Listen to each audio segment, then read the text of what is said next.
Good evening, everyone. Welcome to the Child's Gallery Virtual Artist Talk with Beau McCall as he discusses his exhibition, Rewind Memories on Repeat, on view in our upstairs gallery now through August 4th. This exhibition is curated by Solio. I'd also like to acknowledge and thank the Fuller Craft Museum of Brockton, Massachusetts, and the History Project of Boston, two organizations that we've worked with in the promotion of this exhibition. My name is Richard Baiano. I'm president of Child's Gallery, and I'm happy to welcome you all. I'm very happy to welcome Beau with us. We are open on Tuesday through Friday, 10 a.m. to 6 p.m., Saturday and Sunday, 11 a.m. to 5 p.m. We are open to the public, so please come in. So we are going to have a discussion with Beau McCall, and following some back and forth that we'll do, there'll be a question and answer period. So feel free to record your question and answers in the box, and we will make sure to read them. So I'd like to give an introduction to the show and also how it happened. So as I said, Rewind, Memories on Repeat is curated by Solio. I want to just talk for a moment about Solio, because Solio was really instrumental in making this connection between Child's Gallery and Beau, and we're grateful to him for that. An artist that we represent, Margaret Rose Vendries, who unfortunately passed way too soon, was a dear friend of mine, also advising me on different aspects of growing the gallery. And she passed away early, and Solio and I met at her memorial service. And at the time, we were putting together an exhibition on textiles called Interlaced that explored the concept of when works of craft overlap and become works of art. And naturally, Beau and I, we discovered that Beau was a perfect connection for that. So as some of you may know, or may not know yet, and I'll get there in a second, Beau McCall is referred to as the Button Man, and as Kate McQuaid of the Boston Globe says, blurs a line between art, fashion, and craft. Kate McQuaid is a columnist for the Boston Globe, and she recently covered Beau's 40-year retrospective exhibition on his buttonware at the Fuller Craft Museum. So I would like to remind everyone to please go and see that. So I'm going to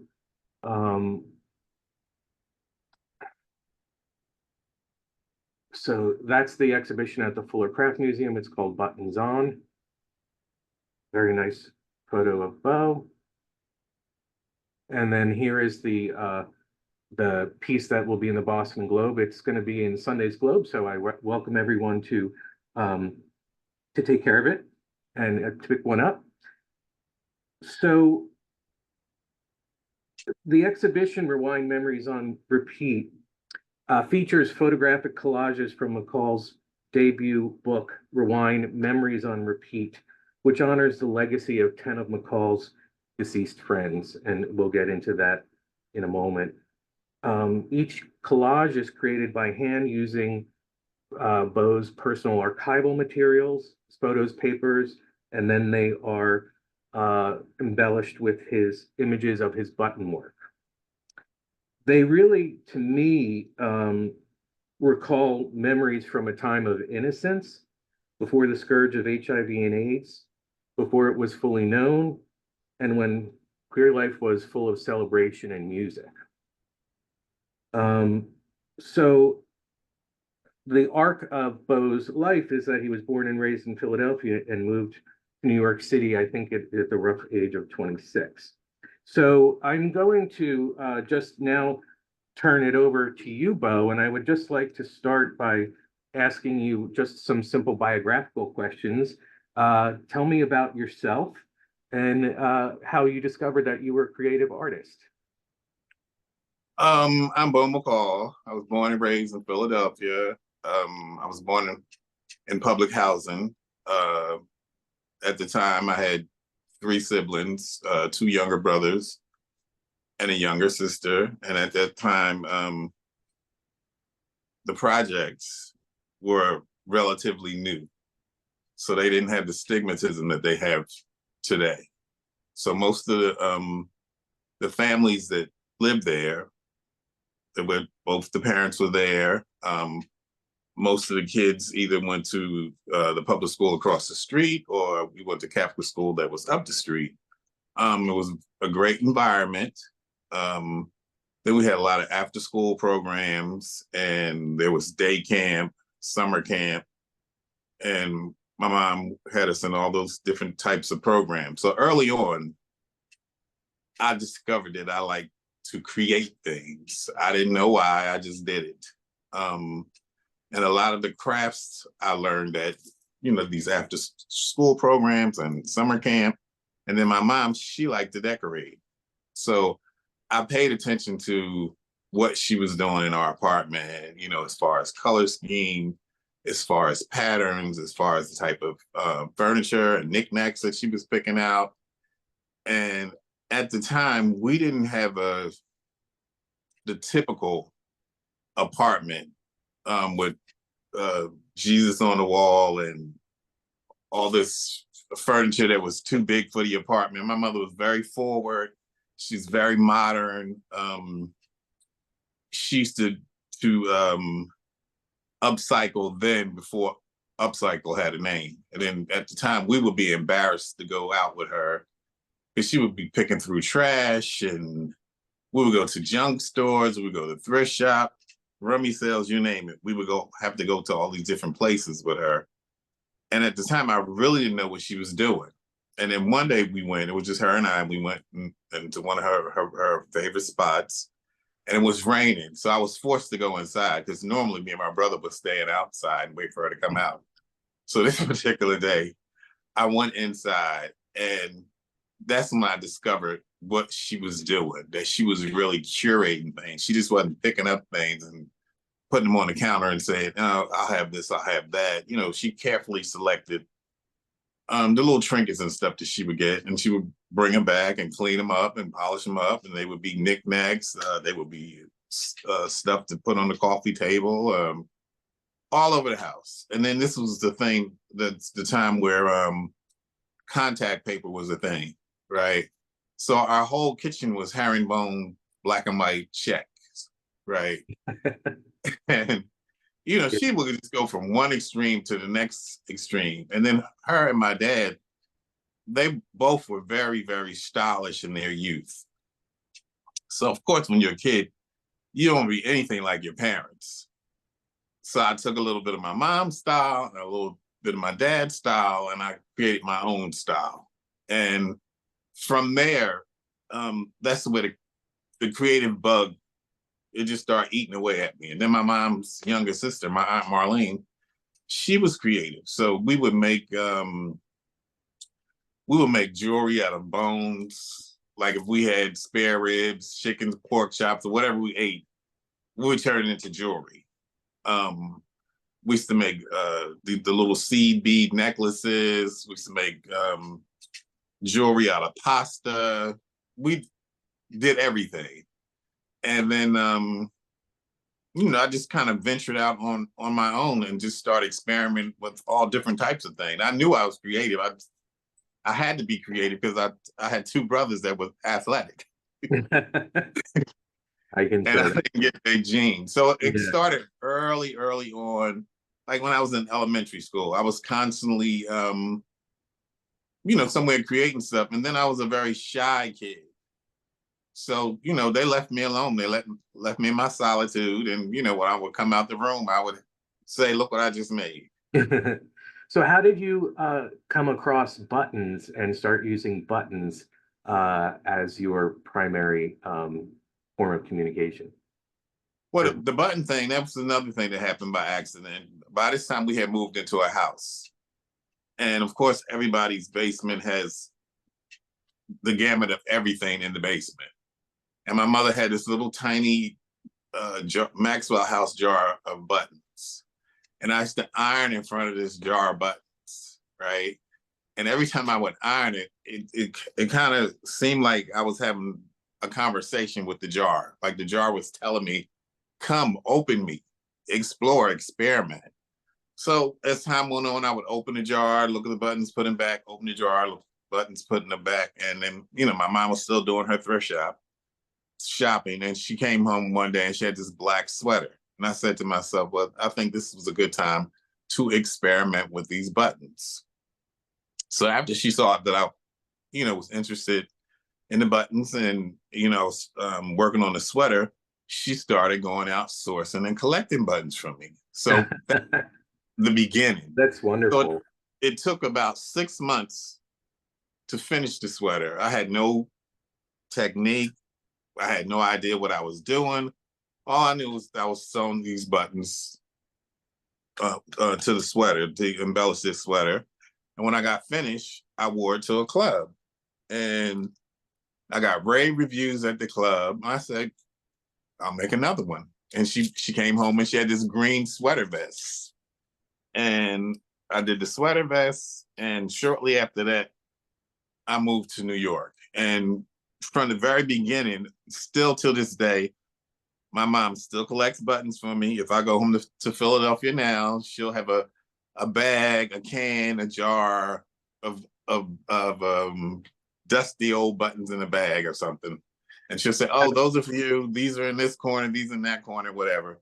And I'll bring them back. And I just got the bug from there. Because what I've learned early on is every time I got these little dusty bags of buttons, it would never be the same buttons. It would always be different stuff in the bag. So it would be like a surprise bag of candy. Like you didn't know what you was going to get in the bag, like your Cracker Jack prize. You don't know what you're going to get.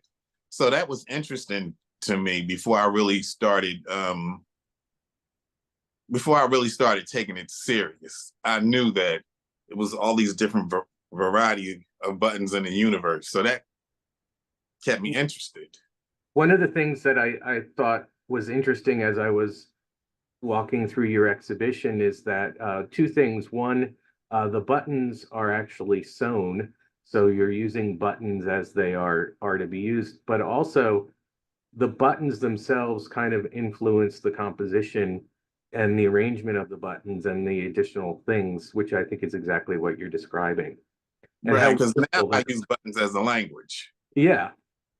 Yeah. And how wonderful is it that your mother is still collecting buttons? I remember in Boston when there was some of these button stores where you could walk in and there were thousands of buttons, and I wouldn't know where to get a button now. Yeah, it's like that in New York too.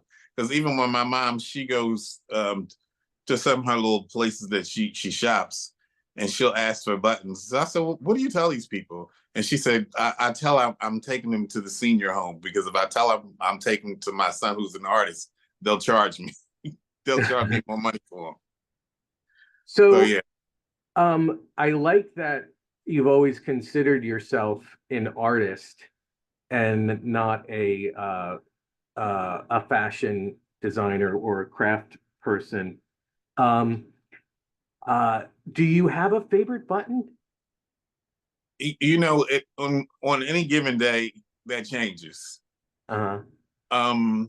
Like now, since I've been at Fuller, every couple of weeks people will send me bags of buttons. And before I separate the buttons, I go through them and I pick out all the gems and pick out all the ones that I feel like are the major ones, the ones that you can't pass, the ones that catch my attention. So it could be anything on any given day. Like right now, I'm into wood buttons. A couple months ago, it was clear buttons. So it depends on what the purpose and what I'm using it for and how it functions in the piece. So what I'm going to do now is I'm going to go through a few of the slides and then talk specifically about these collages as they relate to your life, your memories, your friends, and your button work. Okay. This is a view of the installation upstairs. Mm-hmm. We are also very grateful from the Stonewall Museum to have archival works that Beau had donated from his time And so it really makes an interesting snapshot into history. Um, the history of living in New York City as a young gay man, Mhm. right at the sort of outset of HIV and AIDS. Um, what I want to say is what's one of the connections that I've always felt with you, Beau, is that you are the age of my oldest brother. Um, and like me, you were the little gay boy in the family. But you had that experience of being in Philadelphia and New York and being with your friends at an exciting time before before AIDS had come about and HIV. And that was not something that I had because by the time, I think there's about 8 years difference between us at the time, I came around, you know, basically it was a scary time. So I see these works from myself as a celebration of your friendship and music. So what I'm going to ask you to do is just tell me a little bit about some of your friends and about these collages, and we'll start with this one. Okay, this is Strange Beauties. This is my two closest friends. There's Antoine Didi Samore on the left, and that's Tracy Monroe in the middle, and that's me, aka Jeannie Holiday, on the end. Um, at this time, disco was really, really big, and I was just um, I was just coming out because I was still doing the straight thing with my straight friends and going to all the straight clubs and that whole scene. And I remember my best friend, which we are still best friends today. She was the first and only person I really verbally came out to and said, "Hey, I'm gay." Um, so we were in her car one day. I don't know where we were going. I told her I had something to tell her, and it was really really hard for me to say that I was gay, that I was homosexual. Okay, so we taking this drive, and she was like, what is it?" She just kept badgering me. So I finally said, "I'm gay. I'm crying. I'm falling all out. I'm in tears." And she was like, "Is that all? You know, I love you just the way you are. Let's go wherever we were How going." And wonderful. that was it. Yeah. Um, Now with my family, I never felt like an outcast. I never felt like, "Oh, that's Beau. That's the gay one."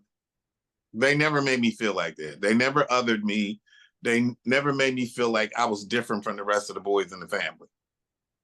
Yeah, it So sounds that like was a a very loving family. yeah, that was a plus for me because I had been in some homes like Antoine. When I first went to his house, it was me and another friend of mine, and nobody was home. And his grandmother came in while we were sitting on the sofa, and she goes in the bedroom, and she said, "We heard her say, 'Who are those faggots in my living room?'"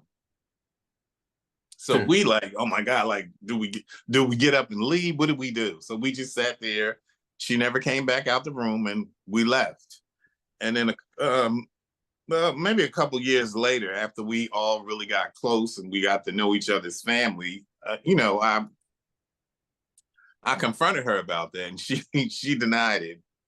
But we moved forward, and we became friends. That's But with these two right here, we did everything under the sun together. We got in trouble. We all got in trouble.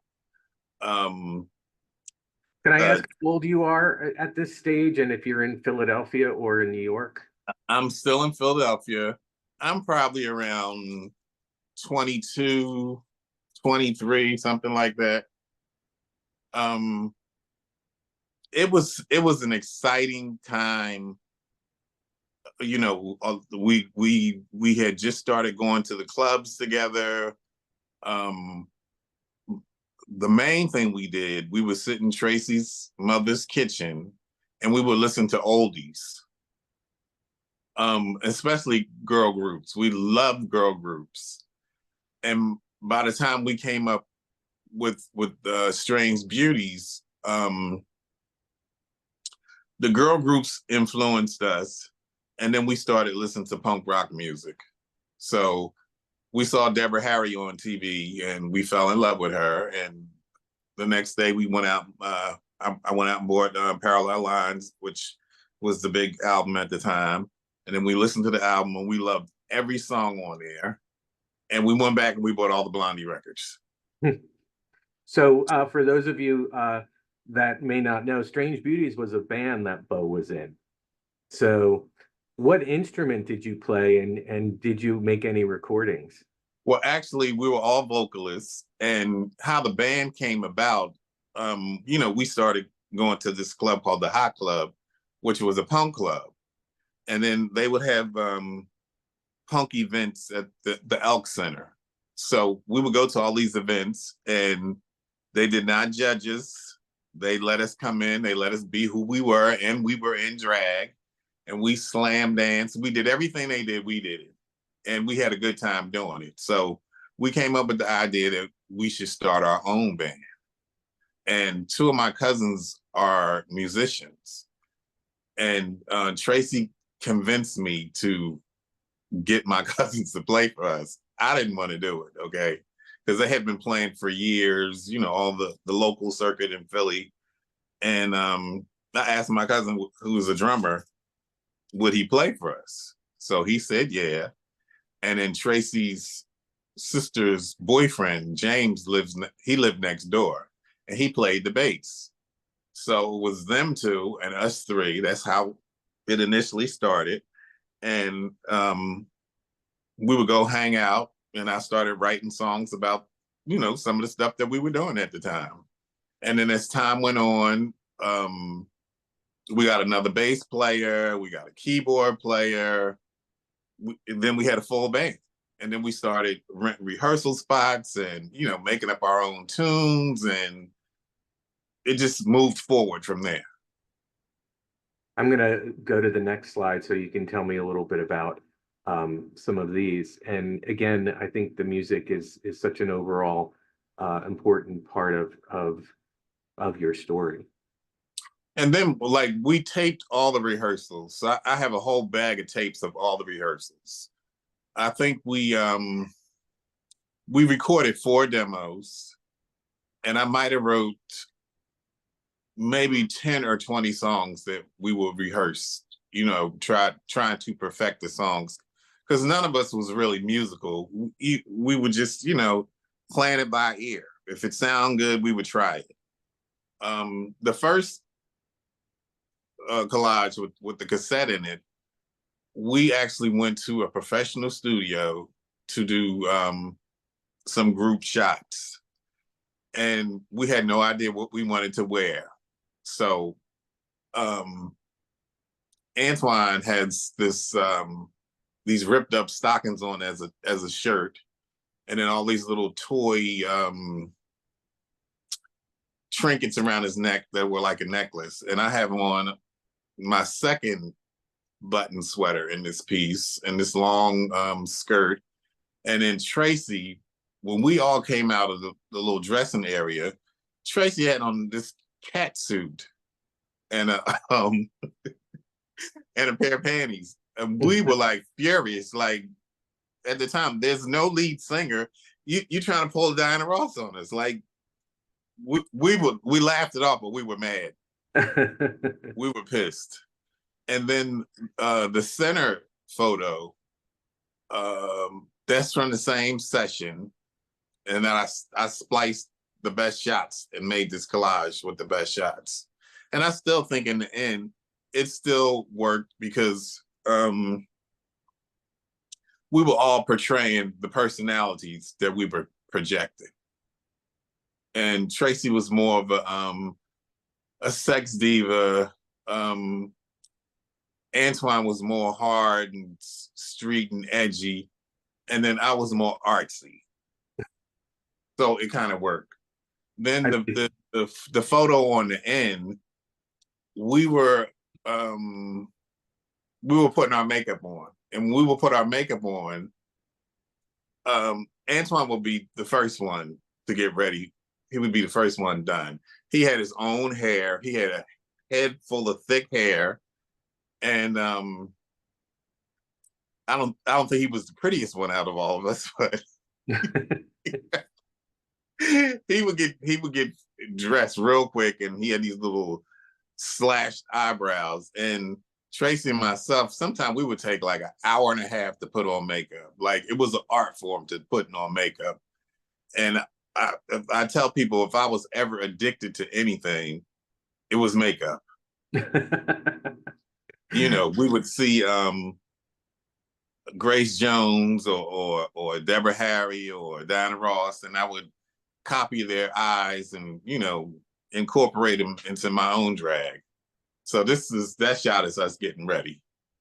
So that's a good segue into this next slide with your Diva Worship series, which is sort of reflecting on your love of the music and the divas.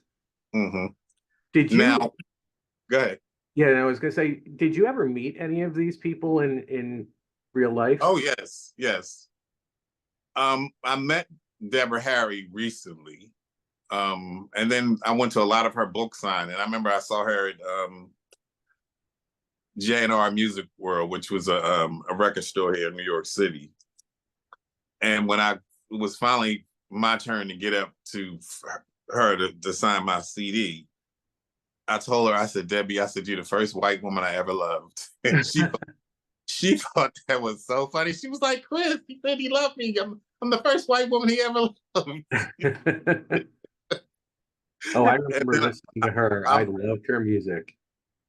Yes, but then I met her right before the pandemic. She was at Afro Punk, just walking around, and I had a booth there selling my Triple T-shirts.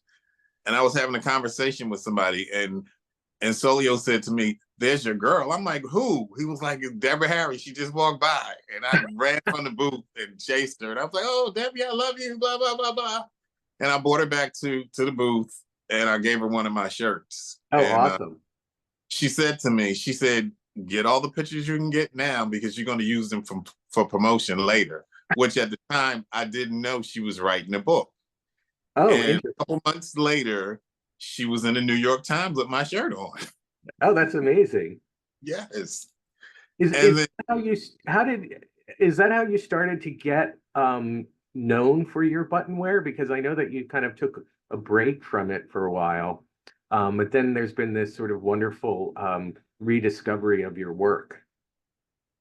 oh, I can credit Solio with that.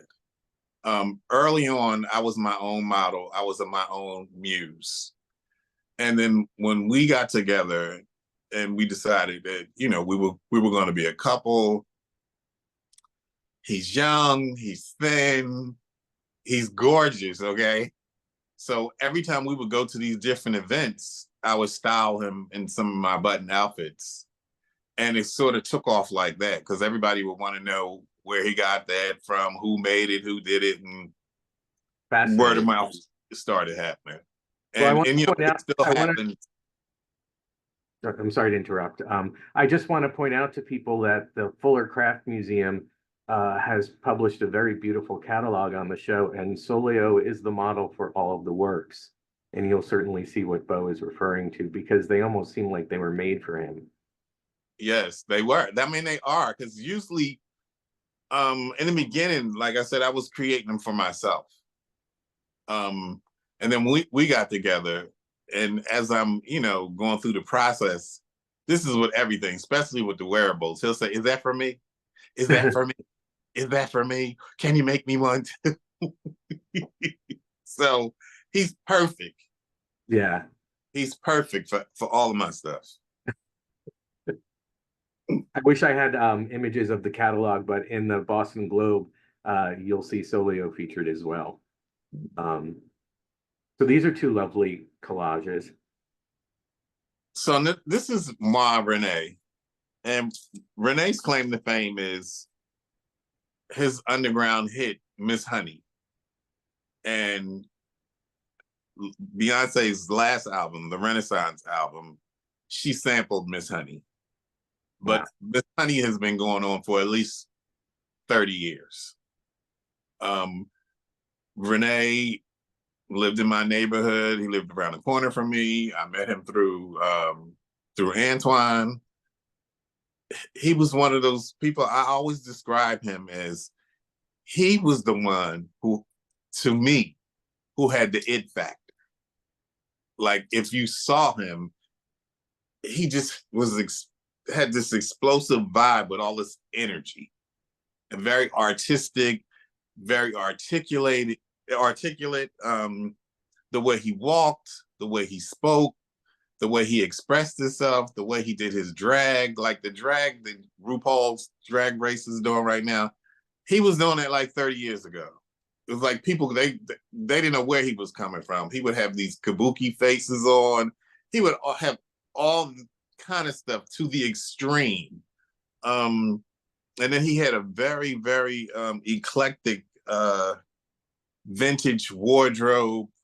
You name an entertainer, a vintage entertainer, he had those gowns, the jewelry, you name it, he had it. And when he came through, like when we would go to Pride, by the time we got down Christopher Street, he might have embraced like hundreds of people. It's like, oh, Renee, Renee, Renee. And he used to call everybody Love Juice. He's like, hey, Love Juice, hey, Love Juice, hey, Love Juice. But he had a certain air. And then he was Jamaican. So his accent, it all added to his persona. Very fun, very, very loving person. He sounds like he was a wonderful person. He was. He really, honestly and truly was. This is Renee again. This is a poster from this club called Midtown 43, which he used to host.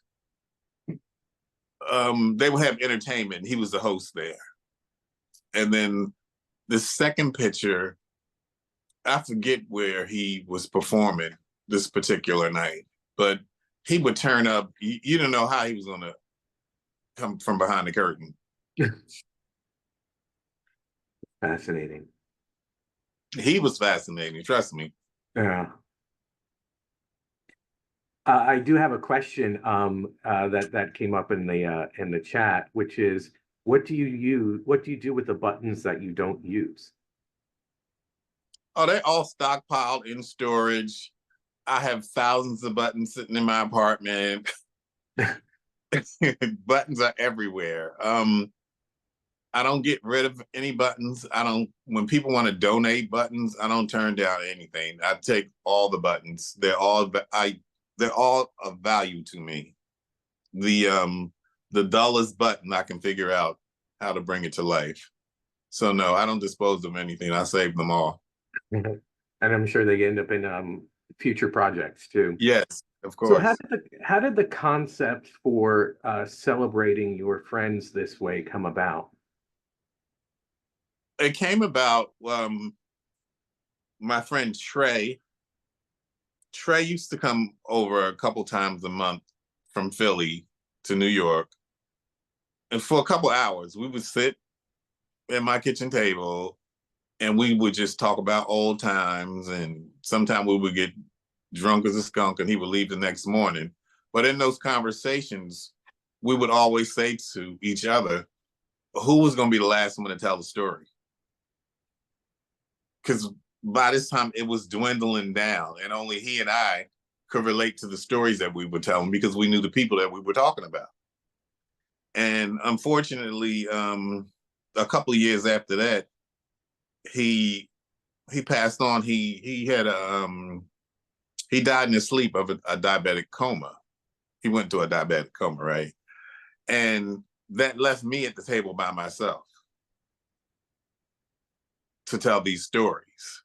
So a guy, Klein, I forget his name. What's Klein's name? But it's a guy from Rutgers, and he had this series of books, and he was looking for artists to participate in this project. And he asked me, did I want to participate? And I accepted the offer, but I didn't know what I wanted to do. And I had this large bag of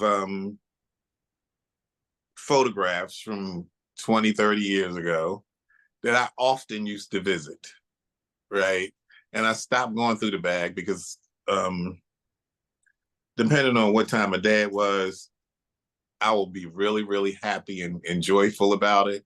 And then other times it would just, it will put me in a rut. I wasn't so much as depressed, but it just made me feel like they left me. Yeah. You know what I'm saying? No, Um, I understand that. One of the and things that I wanted to point out and ask you about, because I think that this is related, Yvonne, who is a part of the gallery, commented that, and I know that you had a Catholic grammar school education, I think, uh, yes. that there's a certain quality to these that are almost like a reliquary, the way in which you would celebrate, a saint's relics or something like that. Was Mhm. there anything intentional with that? Because they almost seem as devotional objects. Um, to a certain degree, because I say that they were a part or had a lot to do with the molding and shaping of me as a young gay person, right? Because these were the first, gay guys I hung out with, the first gay guys that I was introduced to. So I put a certain amount of trust in them when we did things, when we went places. And, after they all passed on, it's not a day that goes by that I don't think about at least one of them. So I put them high up in the stratosphere um, with my thoughts and even my conversations of them. It just takes me back to a really, really happy space. But when I get to the end of the happy space, I realize that I'm in reality and it's just these thoughts that keep lingering on in my head. So when I came to the conclusion that I should tribute them in these collages, it sort of eased the pain because when I look at these collages, I can smile Oh, and they're see. very celebratory. Yeah, I can see past the pain.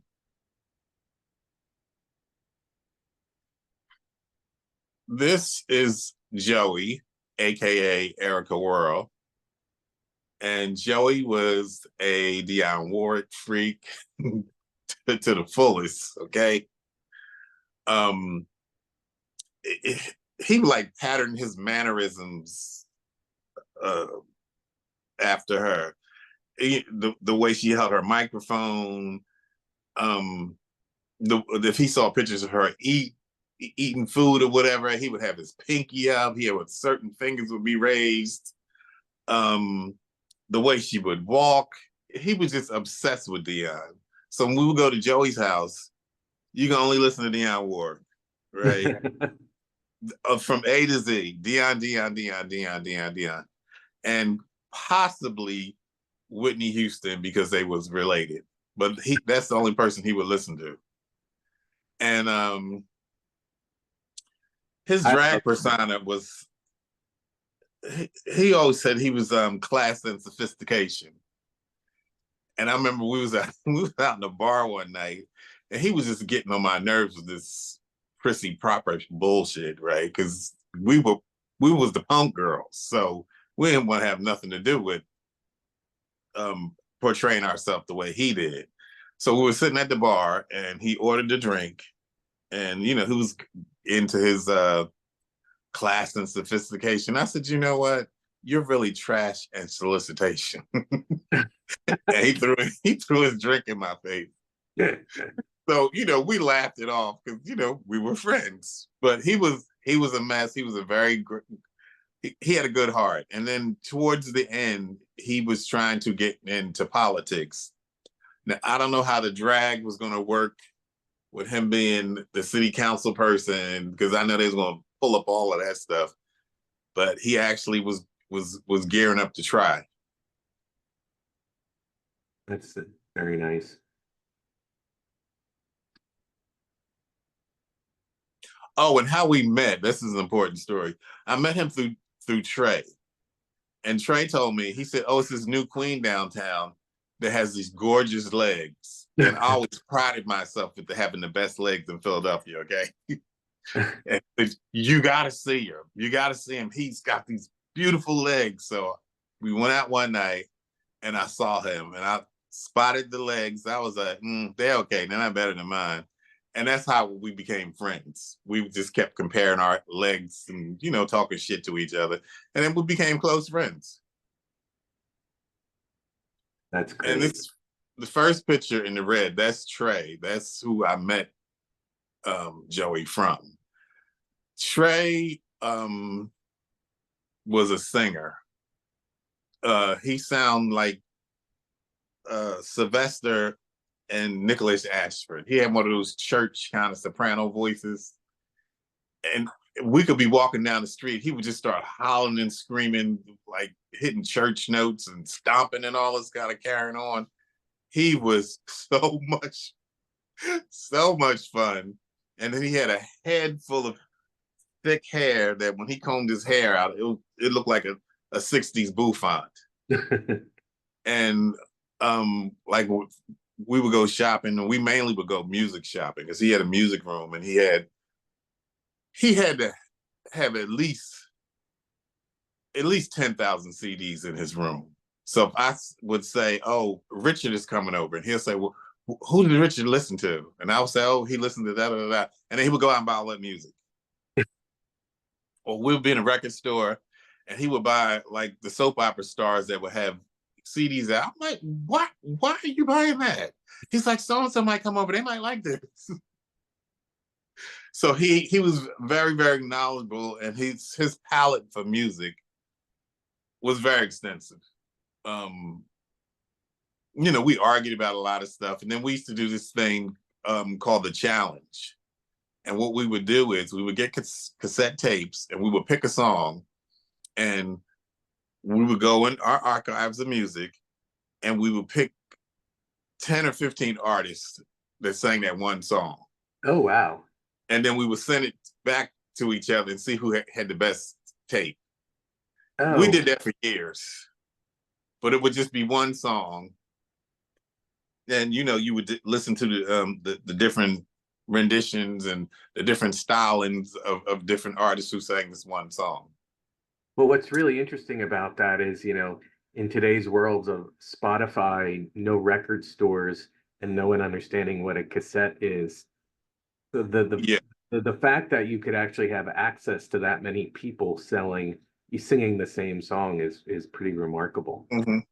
Well, we did a lot of CD shopping. Um, we would go in a CD store. He would go in one end of the store, and I would go in the other end of the store, and we would just hold it up. We would say, "Oh, Barbra Streisand," and we say, "Which one is it?" He says, "No, I already have that." Go through some. So who is that? It's the Supremes. Is it the Live at the Copa? Give me that. Or if it was one, we would say, "Oh, they stole yours," and then we would keep the one for ourselves. That's But we had a lot of fun just CD shopping. And then he was on the verge of becoming a stand-up comic. He was funny, and he did a couple shows, and then he disappeared on me. I'm so sorry. Mm-hmm. So the middle shot is Tracy and myself. Um, I Showing off think we your legs. said it again. Showing off your legs. Oh yeah, of course. And of course, I was really, really tiny back then, and my expressing my artistic behavior in makeup was that eye that I had on that night. That eye was a severe cat eye. This is one of my favorite pictures of myself because of the makeup alone. And Tracy, she used to put the same face on every night. Every time we would go out, it would be the same face. I'm like, no, no. Every night I had a different eye. Um, it just was more interesting to me, and it was artistic. I was able to express myself artistically because I had these pencils and crayons and all What I, this powder and stuff to play with. what I think is interesting when you walk through the exhibition is that you do look different in every image.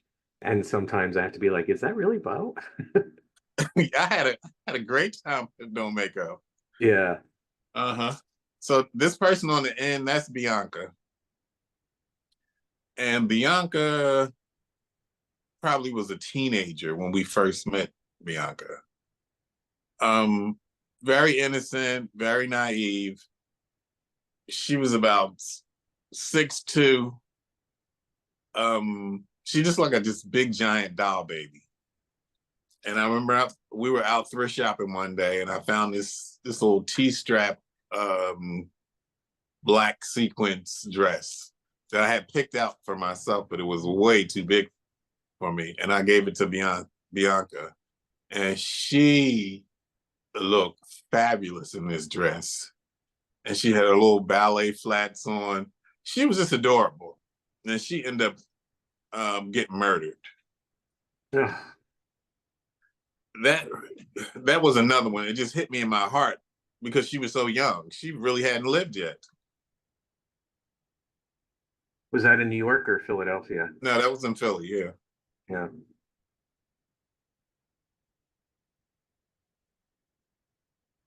Okay, let's start with me and Cypher Dean. Cypher Dean, this is us at a Patti LaBelle concert in Philly. Um, Going back to that era, this is when we used to stay up. No, we would go out the night before the box office would open. So there will be a long line. And then, Patty's from Philadelphia. So, we treated her special because she was one of our own. So it might be 11, 12 o'clock at night. We would start forming a line for the box office to open the next day. People would have their boom boxes. They was be playing Patty all night, till the wee hours in the morning. And then, I think maybe 10 o'clock, the box office would open. And then you would stand in line, you got your tickets. And then one of these times, I was online, I got my tickets, and I could have swore I heard her voice. And I snuck into the theater, and she was doing a sound check. Oh, wow. And I sat in there for maybe an hour and listened to her. And then you had to get on this line because for a couple of years, I had a front row seat. And in one of her concert videos, you could see me sitting in the front row and standing up, Oh, holding wow. her, something crazy Fascinating. like, yeah. And this is Cypher Dean. Cypher Dean was a Patti LaBelle fanatic too. The thing with Cypher Dean loved to dance. And when I met Cypher Dean the very first time, I actually thought he was a girl. He had on this little orange, oh, it was a top. It was like a little matching top and bottom to match. And he just looked like a girl. He looked like a woman, like a teenager. And that fool loved to dance. And if you play Bohannon, Let's Start to Dance, he would lose his mind. He he would damn near be dancing on the ceiling. That was his favorite song. So no matter where we went, no matter what club we was at, or even if we was at somebody's house, if that song came on, he would lose his mind. So that's my biggest memory of him. And, mm-hmm. And then this little square over here, I did this exhibition where all the works were postcard size. So I made a little block the size of a postcard, and then I put all my friends' names on it in tribute to them. So you see, I got the smiley face, I got the little record button, I have the little hello button, and then I got the heart for our checkered past. And there's a rose in there. So this was very, very sentimental to me. And then it was, pieces of some of their obituaries. So yeah. But all in all, I can say that I had an amazing time with every last one of them. What I Even the low times, even the times when we would be fussing and fighting with each other.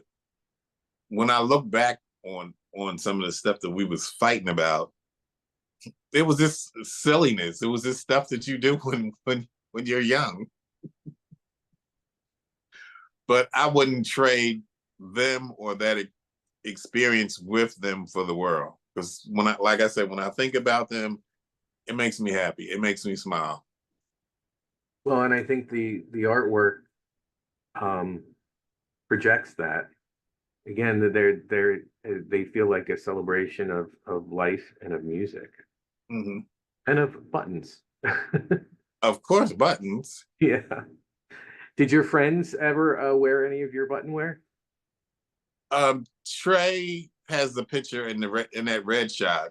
Trey has on button shorts, and then Tracy, I made a jacket for her, and the rest of them were too cheap to want to pay me for my work.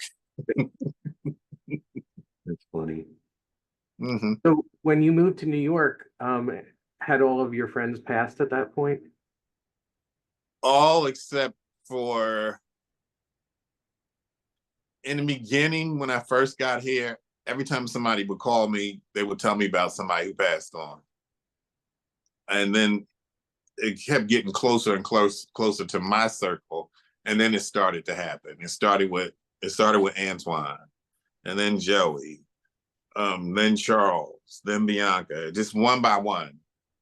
And by the time we got to the end, it was Trey and Tracy. Tracy passed the day before I started the project Rewind.